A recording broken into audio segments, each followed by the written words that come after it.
Are you ready to check out the craziest Thanksgiving movie ever? Well, stay tuned. Gobble, gobble. Now that's what I call foul play.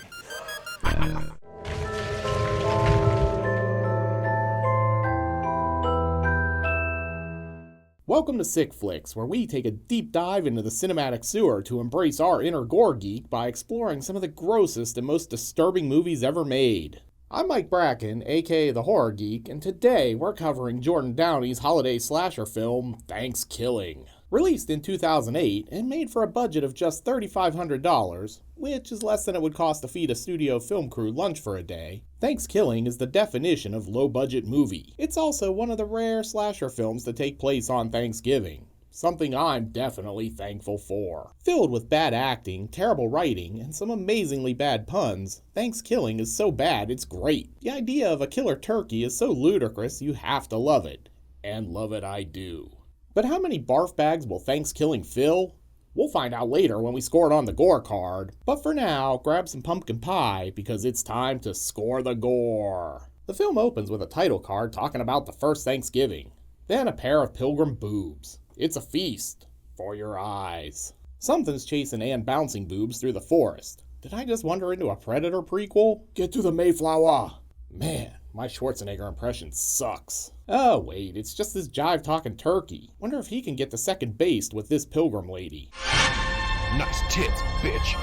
After complimenting her on her rack, he kicks the holiday off right by carving her up. There's plenty of white meat for everyone. When the credits end, we get back to the present day and into the film proper, where we're immediately treated to more boobs. Although I'm not sure anyone in the audience was clamoring to see Bulk Hogan's moob shake. We're at some college for Thanksgiving break, and neither of these dudes looks like they actually belong at a college. Bulk Hogan here couldn't spell SAT, let alone pass one, and Football Dude looks like what would pass for a college kid on some Skinamax After Dark flick circa 2000. Of course, there may be more believable than seasonally challenged Snooki over here. Pull your shirt down, honey. It's Thanksgiving, not Titsgiving. Titsgiving. Isn't that just basically Mardi Gras? Then everyone's ready to split. Hey, wait, you forgot your Poindexter. Nerdy dude, whose name is Darren, catches up with the fellas for some pointless exposition. Yeah, I know you. You're the backup quarterback for the Tritons, aren't you? That's just because I broke my leg last season. Who else thinks Johnny here is going to grow up to be Uncle Rico? Wait, he's probably older than Uncle Rico.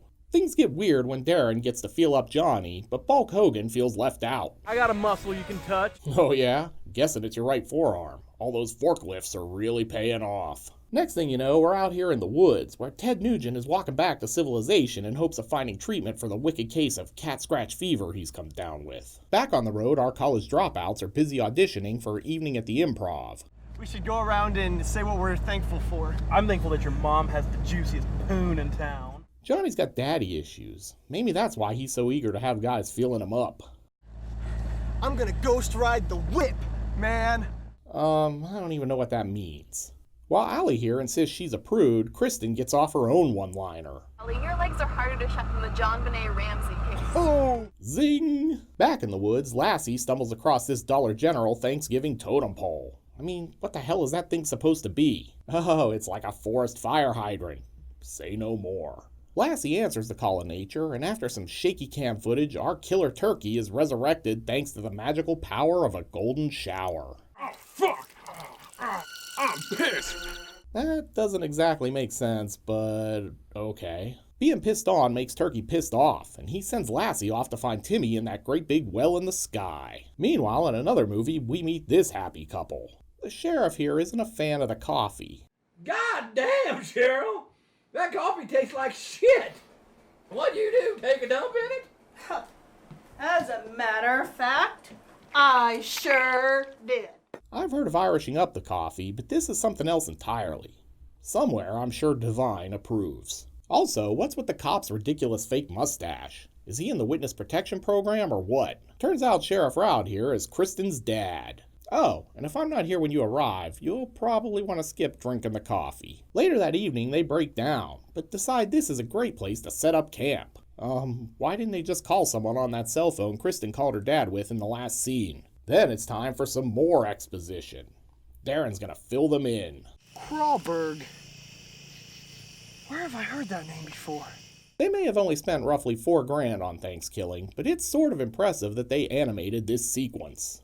Anyway, the gist of all this completely unimportant crap is that an old Indian was offended by a pilgrim and cursed the white men. Then he raised an undead turkey to be the vessel of his revenge, and the turkey comes back every 505 years for reasons. I wonder if Darren here is majoring in turkeyology. Turkeyologists all over the world Oh, brother. know it as Thankskilling.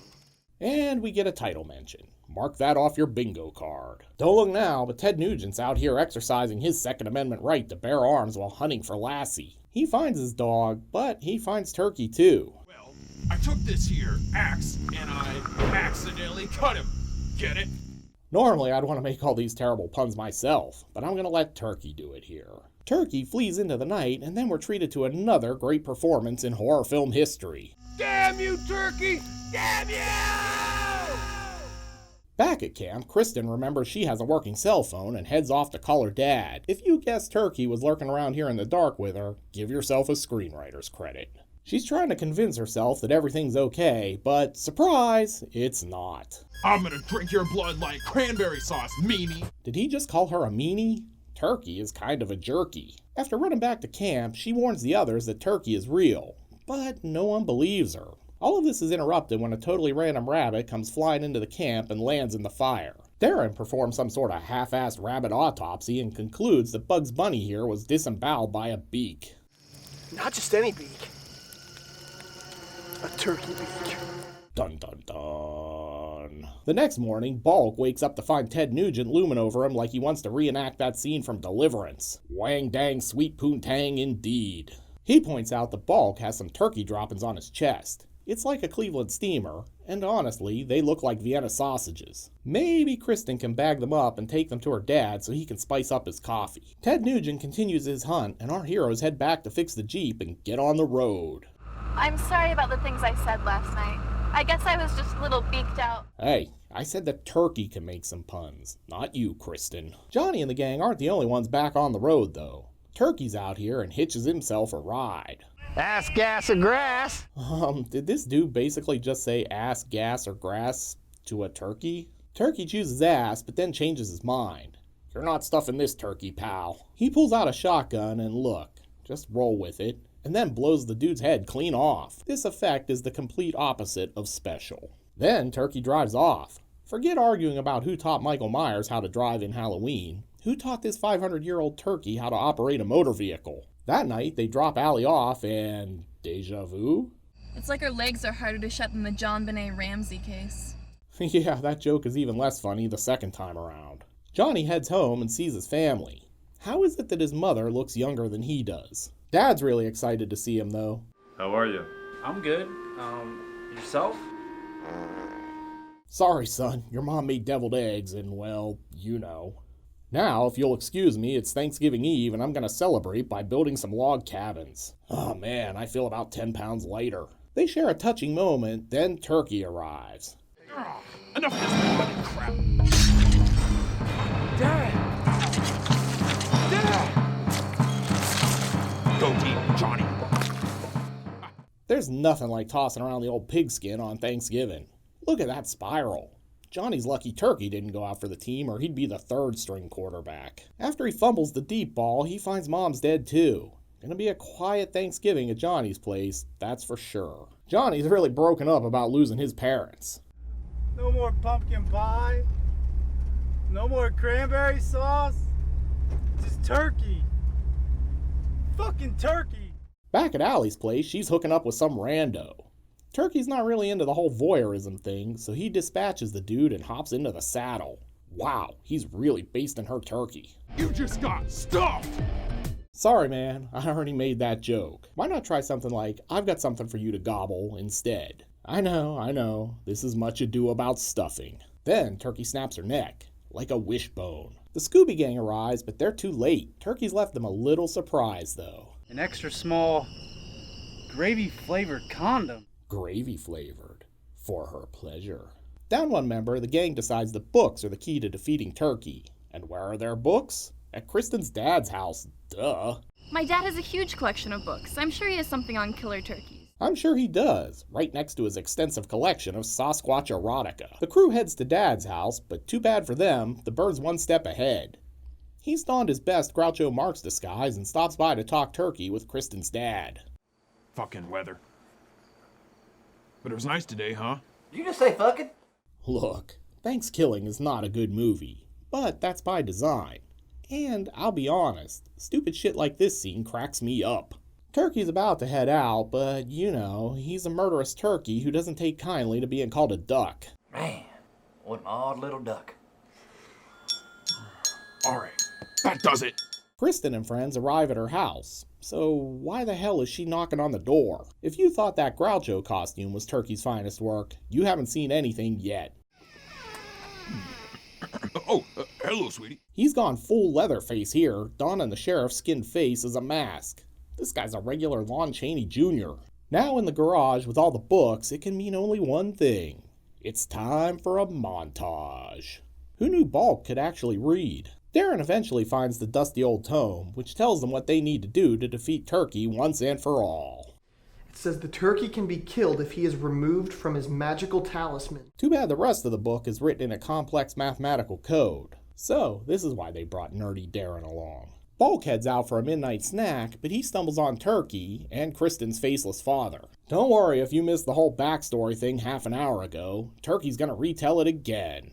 A long time ago, one of your ancestors disrespected our people really, really badly. And so as payback, I'm here to kill any white person.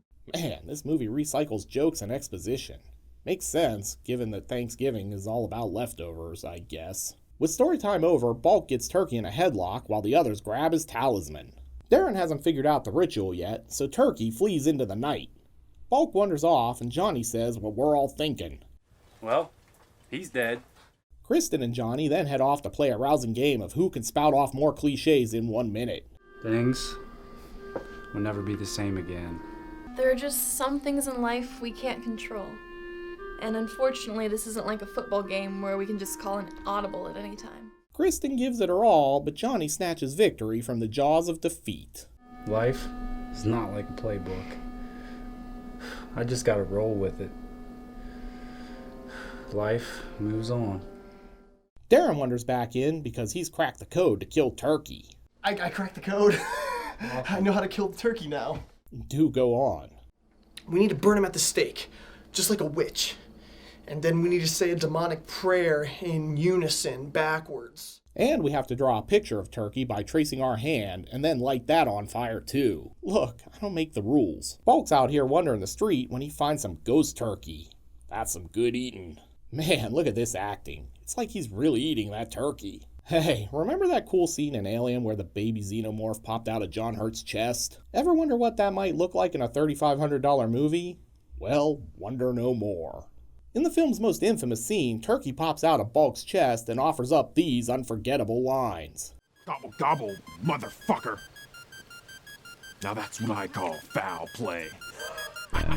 Man, talk about having indigestion. Johnny, Kristen, and Darren are too late to save Bulk, which leads to this moment that will surely show up on actor Ryan Francis's Oscar submission reel. Billy! My buddy! My best friend! No! You can't go like this! Bulk may be gone, but it's never too late for a musical number. You're gonna have this little earworm stuck in your head for days. Oh, Billy, Billy, Billy, you are my best friend. Turkey's hanging out in his teepee tossing salad, and I really thought this was gonna lead into a joke, but nope. He's really just making a salad. I guess that makes sense. He's not gonna eat turkey for Thanksgiving, after all. The survivors huddle up to make a plan before crashing Turkey's dinner party. While Kristen and Johnny distract him, Darren ties him up like this is some kind of weird bondage video. Does Turkey know the safe word? Darren starts gloating, but Turkey's still got a lot of life left in him. Looks like I've got something you don't got, Turkey! What's that, Darren? A vagina? That makes me laugh every time. It's plucking hilarious. They start the ceremony by chanting backwards, then plan to light him on fire and to finish him once and for all. Turkey looks like he gets the last laugh, breaking free and fleeing, but surprise, Ted Nugent's out here. Yeah, remember him? He's still in this movie. Old Ted's got a raging case of itchy trigger finger, and the only cure is blasting a bird with buckshot. Turkey goes flying, but you know he's not cooked yet, right? Except our idiot heroes are actually convinced he is dead. Johnny even shuts things down with this Springer-esque final thought.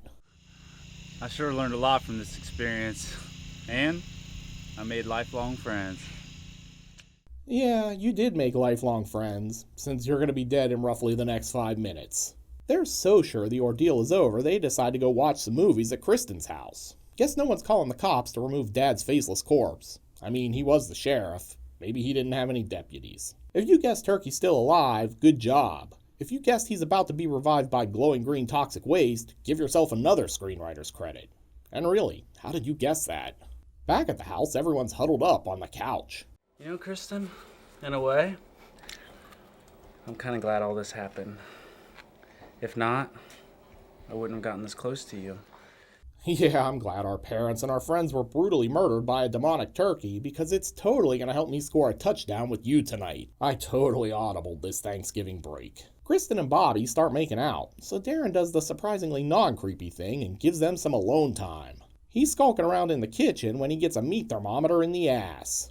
Yeah, looks like this rump roast is pretty much done. Radioactive Turkey, who looks like he's been swimming in a pool of Herbert West's reanimator fluid, takes Darren down. Then he's all like, "Hey, want a French kiss?" as he rips the dork's tongue out with his beak. He's not done though. Next, he gets all henpecky and tears out Darren's still beating heart. This feels sort of like a relationship metaphor. You meet, you make out, then the person rips your heart out and leaves you for dead. Nice work, movie. At least in death, Darren is reunited with his one true love. Bulk's waiting to escort him to the other side. Aww.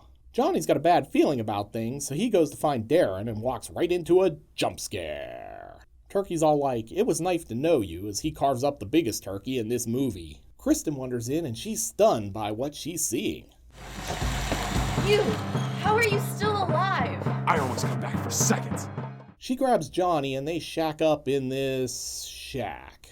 But Turkey's hot on their trail. Kristen decides she'd like some fried turkey this Thanksgiving and lights him up with her improvised flamethrower. Roast in hell, asshole.